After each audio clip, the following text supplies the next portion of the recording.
Bible lesson of the day comes from 1 Samuel chapter 2, verses 1 through 4. And Hannah prayed and said, My heart rejoiceth in the Lord. My horn is exalted in the Lord. My mouth is enlarged over mine enemies because I rejoice in thy salvation. So I'm going to pause right there. So you are somebody who prays. Through it all I prayed. That song, she prayed for me. Because you prayed, the Lord will fight your battles. Because you prayed, because you rejoiced, because you closed your mouth, because you allowed God to see you through, because you rejoiced in your salvation, God fought that battle. Remember that. God fought my battle. Now, verse 2, There is none holy as the Lord, for there is none beside thee, neither is there any rock like our God. Remember that. There is no rock like our God. No matter the trouble, no matter the gun, no matter the rock, no matter the stick, there's no rock like our God. There's nothing as solid as God, nothing as powerful as God, none that is as holy as God, because there's no rock like our God. Remember that. Talk no more so exceeding proudly.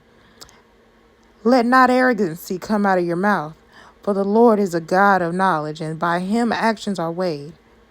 So if you are a holy one, hush and let God fight your battle. The Lord is a God of knowledge, and by him actions are weighed. You don't want God to look at you and tell you that what you're doing is wrong. You want to just allow God to fight your battles. You want to be still and let God fight your battles. The bows of the mighty men are broken, and they that stumbled are girded with strength. You want to be still and let God fight your battles. You are too arrogant. You're too mighty. So God's going to break your bows.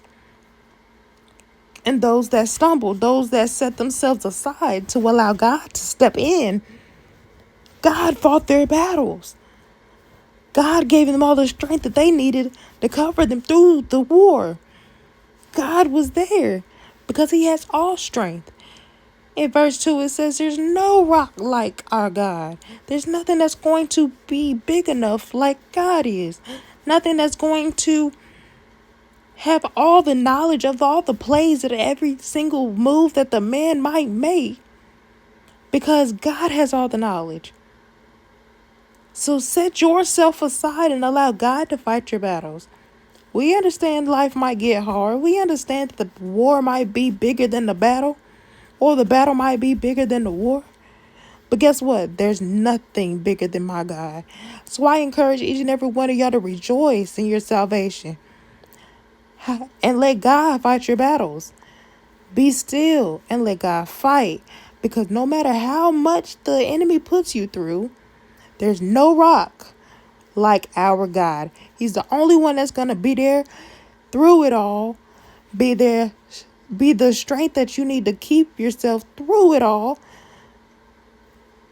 Be the consistent God through it all. There's no God like our God. And I'm trying to encourage each and every one of y'all to understand that there is no rock like our God. Remember that and be blessed and have an amazing day. Thank y'all.